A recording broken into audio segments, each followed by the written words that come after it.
Good evening. Welcome to the MCTV Weekly News Update. I'm Jeff Scott. And I'm Briana Flynn. Thanks for joining us tonight. This past week was a long one, and we're here to catch you up on anything you might have missed out on, from New Zealand legalizing gay marriage to a surprising new color for some classic barnyard animals. So let's take you around the world. Our first story tonight deals with the devastating destruction in Asia. Thursday was a day of remorse in Bangladesh. An 8-story building in Savar was reduced to rubble, killing over 300 workers, injuring over 1,000, and leaving many missing. According to the official count reported on Monday, of the 3,122 employees who worked for the garment factory on the upper levels of the building, only 2,500 survivors have been accounted for. The building's original construction permit is only for a 5-story building. These extra 3 floors added to the unstable nature of the structure, along with the poor design job by the building owner, Mohammed Sohail Rana. The day before the tragic event, police had warned employees not to come to work because the building was unstable. The bank on the first floor was closed, but the garment workers were told to come in anyway. After the building collapsed, rescue efforts ensued, trying to get as many survivors out of the wreckage as possible. One woman was trapped far underneath the concrete and was being lowered food and drink in order to keep her alive during the expedition. However, when a fire broke out on Sunday, the rescue attempts halted and the woman was lost. Raina had been on the run from the police since last Tuesday when he saw the large cracks in the building. When Raina was finally captured and returned to Dhaka, local reports stated that there were cheers from the crowds of residents. Within 24 hours of the arrest, Raina is expected to appear in court for a hearing. Now, I'm definitely glad that they caught him and he's going to be on trial for that. I agree. I think that he is such a coward for running away from that problem. It's his responsibility. He saw the cracks, and I honestly think that he would have been honored for warning everyone about it. Right, and, I agree. And he would have taken the fault, but at least he wouldn't have killed anyone. Yeah, exactly. I think it's terrible that he felt the need to keep everybody there. I mean, the bank was closed, and yet his workers still had to come in, which I think is awful. Yeah. I mean, I heard that Bangladesh is the second largest distributor of garments in the world, but I don't think it's that necessary. I mean, that's just terrible, putting people's lives at risk. Exactly. Debris wasn't the only thing falling from the sky in Asia this week. Floods and landslides triggered by heavy rain have claimed 5 lives while affecting more than 200,000 people in South China's Guangxi Autonomous Region. Local officials reported Monday night. The rain started on Monday morning over extensive areas including Yulin City as well as Pubai and Ziwan counties, according to a statement from the Regional Department of Civil Affairs. It said landslide and house collapses triggered by the rain had killed 5 people and injured another 6 as of 7 p.m. The rain has left 207,700 people affected and over 10,000 displaced in Guangxi. The statement added, a total of 63 houses collapsed and another 180 were damaged in the region. I think this is something that we can relate to, especially just for like the hurricanes and the big storms that we've had in the past year. I mean, it's obviously we haven't even had it up to this level, but I mean, it's something that we know how it feels. Especially with Hurricane Sandy with New Jersey, how the whole shore was flooded. It's a shame that something this tragic could actually happen. It's completely out of our control. Right. Like, what are we going to do, build walls around the whole country? Yeah, exactly. We can't do that. You can't control it. And I know China has a lot of problems with floods, so I hope that they work it out because that's just terrible for it to happen so often. Yeah. Well, to keep you dry, let's head over to Peter Malavenda with the highs and lows report. Thanks, Briana. I'm happy to tell you that the rest of the week looks dry and pleasant here in Poughkeepsie. Unfortunately, spring fever is giving other parts of the U.S. the cold shoulder. A major snowstorm is poised to pummel the upper Midwest with up to a foot of snow tomorrow into Thursday. It is not often that this area experiences so much snow this far into spring, but forecasters say conditions are just right for accumulating snowfall to occur. While most of the areas stretching from Kansas through Nebraska and into Wisconsin are only expected to get 1 to 3 inches of snow, some communities in western Iowa may see 10 inches of snow or more locally. So how can this happen just a day before May? Well, a high-pressure system hovering over the southern portion of Manitoba, Canada, is funneling cold air into the upper Midwest.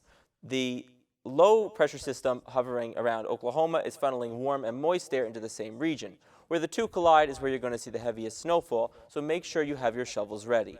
Now, while portions of the U.S. deal with a mid-spring chill, Tropical Cyclone Zane is gaining strength on the other side of the world. The system formed in the Coral Sea on Monday, and winds could reach the same strength as a Category 2 hurricane before making landfall near Cape York Peninsula Wednesday night.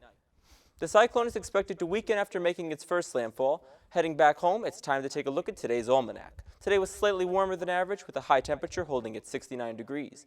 The average high for today is 67 degrees, keeping temperatures on track for this time of year.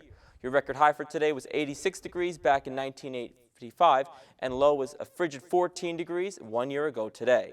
For tonight, expect a low of 38 degrees, skies will be clear, and winds will stay light out of the east at 7 miles per hour. The rest of your week looks great. Skies are going to remain clear to partly sunny all the way through Tuesday, and temperatures will remain in the mid to upper 70s, except on Friday where your high will be 68. Lows look pretty good too. They're going to stay in the mid to upper 40s, and they may even reach 50 a couple nights. Well, that's all I have for you this week. With your weekly highs and lows report, I'm Peter Malavenda. Back over to you guys. This week, many people in New Zealand will be celebrating. The country became the 13th in the world to recognize same-sex marriage. New Zealand is also the first country in the Asia-Pacific region to legalize gay marriage. Since 2005, New Zealand has allowed civil unions, but this new law will allow gay couples to jointly adopt children and will also allow for these marriages to be recognized in other countries starting this August. In its third and final vote last Wednesday, the Parliament voted 77 to 44 in favor of the bill. Though many in New Zealand are still strongly opposed to same-sex marriage and are angry at passing the bill, the Parliament set a good example for the rest of the population. After the bill passed, one member began singing the traditional love song, Po Care Care Ana, in the indigenous Maori language. The rest of the congregation joined in, showing that overall the country will be looking forward to a positive change. I think this is a great story. I think this is really good. I do too. It seems like the whole world is kind of partaking in this gay rights movement. Right, yeah, I think it's definitely good just to have the support. I think it's really interesting that the Parliament was singing the song. I just like that part of the story. I think that was nice. I also think it's good just to set an example for other countries, like you said. We're going through a lot of this stuff in the United States now, so I think it's important to have kind of a world community that's supporting it. Right, and I think, it'll only get better, and a lot of people who are against it will be in favor of it in a couple of years. I hope so. If not sooner. Yeah. Well, speaking of politics, Enrico Letta's arrival ends 2 months of a political stalemate, but questions remain about how long his coalition may last. CNN's Ben Weatherman is in Rome, and he has some reactions from locals on the topic. In the market of Rome's working-class Monteverde Vecchio neighborhood, they pick their produce carefully. Prices are up, incomes aren't. Politicians, on the other hand, are a dime a dozen. Secondo lei, tra ladri, ladroni e ladruncoli... Between petty thieves, and big thieves, who would you vote for? Asked Federico, the fruit vendor. Ciao, caro. Italy's 2-month political stalemate is over. Prime Minister Enrico Letta has joined his center-left Democratic Party with Silvio Berlusconi's People of Liberty Party to form a government of cats and dogs, joining old enemies to pull the country back from the edge of a political abyss. We had to have a grand coalition because there was no will for change, says Lino, who sells vegetables. Let's hope these parties can come together and do better, says Carlo, the butcher, but I don't believe they will. It was a shotgun marriage intended to ward off the threat posed by this man, comedian turned politician Beppe Grillo, and his stridently anti-establishment 5-star movement, which shocked the old politicians by grabbing a quarter of the vote in February. They worry about this shaggy-haired rabble-rouser's growing appeal, says political scientist James Walston. Both the centre-left and the centre-right are terrified of Grillo because he's been stealing votes, large numbers of votes, from both of them. And why should the world pay attention to this tempest in an Italian teapot? It's the economy. Italy is the third biggest economy in the Eurozone, the fourth biggest in the European Union, and if Italy's economy goes badly or disastrously, then it's bad for the European Union and that's bad for the world. In 2012, the economy shrunk by 2.4% and is expected to shrink again this year. This is Italy's 66th government since the end of World War II. It's a game of political musical chairs that this country has been playing for decades, but in light of the current economic crisis, it's a game Italy can't really afford to play any longer. Ben Weatherman, CNN, Rome. Coming back to our neck of the woods, Dwayne "The Rock" Johnson and Mark Wahlberg are a hit with moviegoers, and 2.5 Men might be short of half a man next season. Carl Azuz has more in Hollywood Minute. Pain and Gain worked its way to the top of the weekend box office. The film, starring Dwayne Johnson and Mark Wahlberg, earned the #1 spot with $20 million in ticket sales. Last week's #1 film, Oblivion, dropped to second place. The film, starring Tom Cruise, picked up another $17.4 million in ticket sales. 42, the Jackie Robinson biopic, slid into third, grossing another $10.7 million in its third weekend in theaters. Iron Man 3 isn't even out yet in the U.S., but it's already setting records overseas. It opened this weekend in 42 international markets and grossed a whopping $195.3 million. That tops the $185 million brought in by The Avengers last year. The film opened stateside Friday. The hit CBS comedy 2.5 Men will be back next season, but the show's title may no longer be accurate. While stars John Cryer and Ashton Kutcher have signed on for an 11th season, CBS says Angus T. Jones will not be returning as a regular cast member. Deadline.com reports he may be back as a recurring character. The 19-year-old bashed the show in an online video earlier this season, but in January, the president of CBS Entertainment told reporters the network had mended fences with the actor. For Hollywood Minute, I'm Carl Azus. Sticking locally, we have good news for mom and pop shops all over the country. New legislation in Congress is focusing on putting a tax on online retail sites. These sites have been hurting those retailers who are not equipped with an online outlet, and as a result, their competitors get the majority of their business because they can sell the product cheaper over the internet. A surprising twist to this proposed bill is that it is getting a strong backing of Republican Party members. Even though it is splitting the Conservative Party, who usually takes a strong stance against raising taxes, it is very likely that this bill will make it into law. Small government activist groups are infuriated by this movement and the disloyalty of the GOP. Groups like Norquist Grover's Americans for Tax Reform and the Heritage Foundation are lobbying to keep this bill from passing, but constituents are commenting to representatives in the House and Senate that, quote, Grover Norquist did not elect you. This new legislation is helping those who Scott Riggle, a Republican representative from Virginia, calls, quote, the hardworking men and women who have mortgaged their homes to buy or rent a little brick-and-mortar shop. The final Senate passage for the legislation is scheduled for May 6th. Summer is right around the corner, and that means longer days and more time outdoors. Doctors say it's important to get kids off the couch and get them out to play. Why are active kids healthier kids? Here's Holly Furfer with In Today's Health Minute. Being physical helps youngsters build up their muscles and bones and keeps their weight down. According to the Centers for Disease Control and Prevention, children and adolescents should be physically active at least 1 hour a day. The CDC recommends a child should participate in some form of aerobic activity, like cycling, hiking, or swimming daily to keep the heart strong. Also, try to incorporate muscle strengthening activities like calisthenics at least 3 days a week as part of that 60 minutes a day. A recent study found that children who participated in PE every day were more likely to be stronger as they got older. Jumping rope or running at least 3 days a week can keep bones healthy. The best way for parents to keep kids active? Set a good example by leading an active lifestyle. Make physical activity a part of your family's daily routine. Provide your kids with equipment to play with, like skates, balls, and jump ropes. And take kids to places like baseball fields and public parks where they can participate in outdoor activities like nature walks. All great ways to get out, to get moving, and to get fit. For today's Health Minute, I'm Holly Furfer. Summer fun started early for one couple in Florida. This couple has a whale of a tale to tell.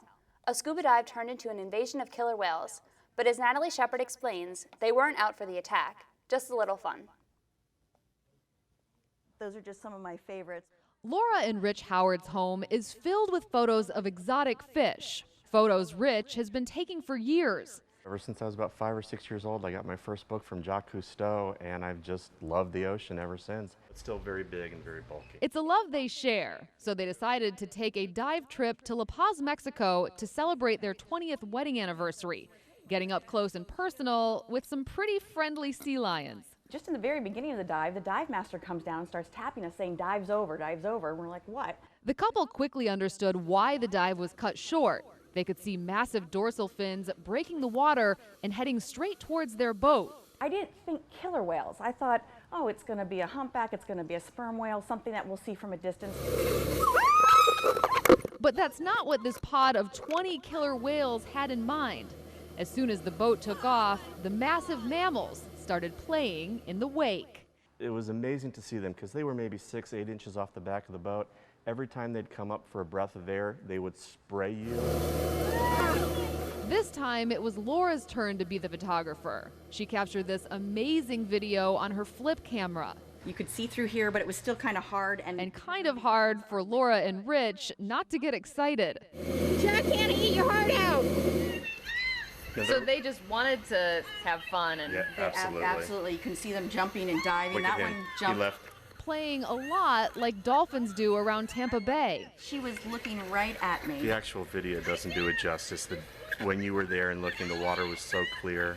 The killer whales followed the boat for about an hour. I really feel that they were getting as much excitement about me screaming and making a big deal as they were having fun. Look at how cool that is. Giving the Howards a memory that will last a lifetime. This past Sunday, in the near ending of a Catholic church mass in Albuquerque, a 24-year-old man stabbed 4 people. Policeman Robert Gibbs said that Lawrence Kapner attacked mid-mass as the choir just began their closing hymns at the St. Jude Thaddeus Catholic Church. Kapner jumped over pews and pushed himself through the church toward the front near the choir. The injuries for the 4 attacked were not severe but required hospital treatment. People attending the mass, including an off-duty police officer, held down Kapner until the police arrived. Brenda Baca King, the choir pianist, said the attacker was looking at the lead soloist saying, quote, "I remember seeing him hurtle over the pews, hurtle over people, and run toward us, and I thought, oh my God, this is not good." Some of the stabbed victims were members of the church's choir. Kapner was interviewed by police and is expected to face felony charges. Gibbs says investigators do not know the motives of the stabbings, if Kapner had a connection to any of the victims, or if he was a regular member of the St. Jude Church. Michael Sheehan, Archbishop of Santa Fe, released a statement saying that he was saddened by the attack. Now, I think if there's anywhere that you should feel safe, it should be at your church. I was actually just about to say the same thing, and I feel like this has been reoccurring a lot lately. Places that you're supposed to feel safe, you can no longer feel safe. Yeah, that's a good way to put it. Yeah, and you know, you wonder why kids stay inside all day. It's because it's a dangerous world out there. Yeah, I mean, if you can't go to mass and feel safe, like where are you supposed to feel safe? Probably nowhere. Yeah, I hope that he comes out and we find out what happened, because I'd like to know his motives. I think it's kind of strange. They don't even know if he went there regularly. Like, it's very unsettling. What a nutcase. Yeah. Speaking of attacks, new information regarding Tamerlan Tsarnaev, the late older brother in the attack on the Boston Marathon, is making it clear that Russia had been suspicious of his activity back in 2011. Apparently, the Russian government had approached the CIA on 2 separate occasions, suggesting that they look into him. The FBI had concluded an investigation on Tsarnaev in June 2011 and had included information on him in the Terrorist Identities Data Mart environment list. These reports of early investigations bring up questions about whether or not each government missed the proper signals that Tsarnaev was an emerging jihadist, becoming more radicalized during trips to Russia. Though the Russians felt that he was appearing more radical, the U.S. is making claims that there were no examples, and that the Russians did not provide further facts. The United States government does not currently know what sparked the Russians' original interest in Tsarnaev, and hopefully suspicions will be cleared in the coming weeks. This is another one of the same situations, I feel. Yeah. About how, you know, something as simple as a marathon can result in, you know, bombing, terrorism. Yeah, exactly. I'm surprised that more information is still coming up. I hope that they work it out, because it sounds kind of interesting. Like, Russia is claiming that they had given the U.S. information, but the U.S. is saying probably not. So it's kind of interesting. I wonder if it'll put a strain on the relationships between the 2 countries. Right. And, you know, in the future, I think that if the U.S. were to receive news like this, they will definitely try to, you know, take action and enforce. It's definitely going to make them think a little more and put more thought into things like this, I think. We could only hope so. Yeah. Hitting a little close to the home in our hearts, our next story is in Prague. A violent explosion in Prague Monday has left nearly 40 people injured and 5 blocks decimated. Sniffer dogs have been deployed to look for people who may be trapped under the rubble. The cause of the explosion is not yet known, but authorities say that terrorism is not likely and that a gas leak may be to blame. A student from the University of North Carolina was studying abroad in the city when the blast happened. He explained how he, quote, really didn't know what was happening, but the police came and told us to leave, and I thought so soon after what happened in Boston could possibly be terrorism. Many famous landmarks in Prague were damaged when the explosion occurred, blowing the windows out of the Nova Skina and closing down Cafe Slavia. Gas leaks are common in the Czech Republic due to the age of the structures. The building where the explosion occurred is over 150 years old. 2 or 3 people are still unaccounted for, potentially buried under the debris. Explosions of all sorts are happening this week. As the population of Pakistan continues to explode, so does the size of the landfills. But one enterprising woman is taking that trash, pounding it into bricks, and building much-needed homes out of it. CNN's Seema Mohsin reports from Karachi. Waste. What to do with it? It's a worldwide problem that's mounting. The city of Karachi alone produces 10,000 tons of waste every single day. Much of that is non-biodegradable and is burnt or goes to landfill. But one local environmentalist thinks she's found the answer. Necessity is the mother of invention. When the two go together, when you have this creative spirit in you, well, this is what happens. Nargis Latif trained as a botanist. She's dedicated her life to protecting the environment in Pakistan's most populated, overcrowded city, Karachi. Her project, Gul Bahao, deals with 2 major problems for the modern world: reducing waste and an increasing need for housing. She's making homes from garbage. It's modular, it's weatherproof, it's low cost, and it is put up in just a matter of hours. Hey presto, you have just empty land. Here, after say 4 or 5 hours, you have a 2-storied house. Gul Bahao works in conjunction with local factories to collect clean waste they simply don't need anymore, ready shredded. Or from landfill sites, they collect crisp packets, biscuit wrappers, things we use every single day that can be reused. It's total waste. That's why they bring it to us. And you're making use of it? Yes. You see this house, you see this bed, you see this chair. The strips of clean or dirty waste are used to fill up large sacks to make bricks, as Latif calls them, which are then bound together to form structures like shelters and houses, making use of non-biodegradable waste and reducing damage to the environment. This is clean, but this is filthy. You can collect this waste material, which otherwise would have gone into the seas, into the rivers, into the gutter lines. You can stop that. I mean, use stuff like this.